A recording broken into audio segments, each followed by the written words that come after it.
Bago ang lahat, luma muna. Sina Kevin Durant mukhang nasa Boracay na. May mga memes na kasing lumalabas. Nagpaalam na din si Devin Booker kay KD sa isang interview.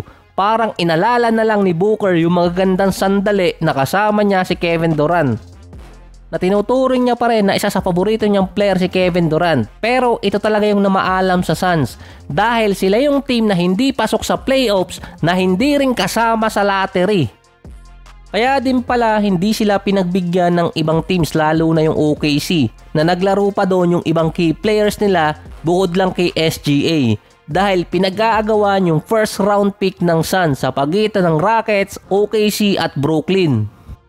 Dahil yon sa series ng mga protection at swap na nangyari na ngayon nakuha ng Houston yung first round pick ng Suns. Sila yung nanalo dun. Potentially nasa top 10 papatak ng first round yung pick ng Suns na mapupunta sa Houston. Nang lalabas nun, parang nasa buffet ang Rockets na marami silang pamimilian ng top prospect kumpara last year.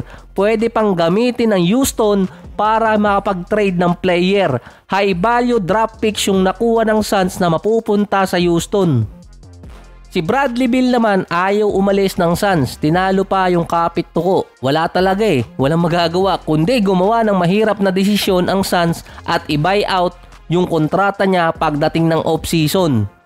Dahil hindi naman siya ma-trade at ayaw bitawan yung no-trade clause. So panalo pa rin naman si Bradley Beal doon kahit i-buy out siya. Meron pa namang natitirang $110 million na kontrata, yung isang taon doon player option. Kapag binay out, kasama pa rin yun. Pwede pang umabot ng $88 to $100 million ang mabuy out dito kay Bradley Beal dahil babawasan yun ng Suns. Marami talagang pera si Matt Ishbia. Sinayang niya sa loob ng 2 taon. Kapag na-buyout si Bradley Beal, 4 na teams agad ang nakaabang sa kanya na pwede siyang papirmahin ng mid-level exception. Nuggets, San Antonio, Miami na umaasa na naman. At isa pa, potentialing kumuha talaga kay Beal at dun pumunta si Bradley Beal ay sa Golden State. Nagiging Lakers na rin, nasasama na sa rumors. Ang ayaw lang naman ng mga teams kay Bradley Beal yung no-trade clause niya. Kahit pa may interesadong team kay Beal, hindi rin naman basta-basta maiti-trade. Kasi nga, merong no trade clause. Pwera na lang kung magkapareho ng isip katulad ng kay Matt Ishbia, yung may-ari din ng kabilang team. Kaya pala yung tono ni Devin Booker parang namamaalam na kay Kevin Durant. Nireport din na hindi siya maglalaro sa regular season finale ng Suns. Susunod na ata kay KD sa Boracay. Kasama din doon si Bradley Beal. Kaya sino kaya ang magbabantay sa kanila sa Bora?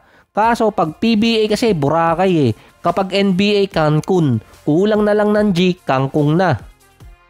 Ang isa pa sa mga possible top decision na gagawin ng Suns ay kung magre-rebuild na sila. Better option kasi yun na mag-start sa 2026 season dahil sa protection ng kanilang first round pick. Meron kasi sila doon buffer sa first round na hindi makukuha ng ibang teams yung kanilang first round pick kung hindi sila babagsak until number 10. Dahil yung nakuha nilang first round pick ngayon taon na ginamit nila sa trade, nakuha rin naman yun ng Utah Jazz. Galing yun sa Minnesota. Kaya baliwala rin yung first round pick na nakuha nila sa trade. Ang Miami Heat lalaban ng play-ins. 2 panalo ang kailangan nila para makapasok sa playoffs, at least top 8. Ngayon pa lang din nagre-ready na silang mag-rebuild sa off-season gamit yung mga draft picks at potential minor addition galing free agency. After kasi ni Butler, wala na silang nakuhang big time star sa kanilang lineup. Nung nakaraan sa start ng regular season, sinabi ng mga scout na dapat mag-retire si Westbrook at i-waive na siya ng Denver Nuggets. Nagkaroon naman ng magandang season si Westbrook sa Denver, kaso nga nitong huling part, ginawa siyang scapegoat. Going 37 na si Westbrook next season, may player option pa siya pagdating ng free agency. Meron ng mga trade ang ginagawa na kailangan ng puwersahin si Westbrook ng NBA na mag-retire. Parang ginawa ng liga kay Dwight Howard na parinig ng parinig, ayun, sinama agad sa Hall of Fame para hindi na makabalik.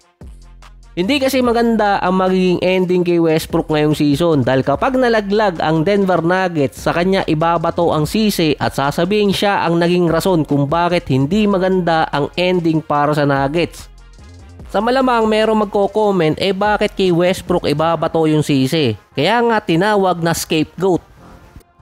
Ngayon pa lang ang dami ng binabato sa kanya. Tinuro pa siyang naging dahilan kung bakit natanggal si Coach Mike Malone. Ang Miami naman ang team kung sakali na i-decline ni Westbrook yung kanyang player option, interesado di umanong kunin ng Miami si Westbrook.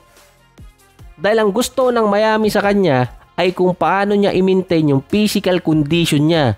Ang Miami, ang isa sa mga policy nila, weight management at conditioning.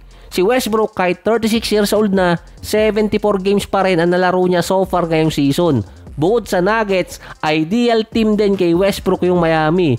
Meron pa rin team ang gustong kumuha sa kanya.